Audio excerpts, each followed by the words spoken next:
Hey everybody, this is a quick video in case you have a Sony SRS-XE200 wireless Bluetooth speaker and you need to do a hard reset to the factory default settings on it. Now you're going to want to do this for one of two reasons. The first one is troubleshooting. If this speaker is not pairing with Bluetooth, or if it's not syncing or connecting to your device or your phone or whatever, or if it keeps disconnecting, any kind of issues like that can very often be fixed with a hard reset.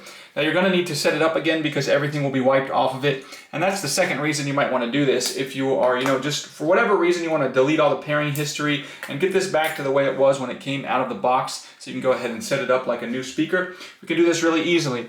The speaker needs to be on for this to work.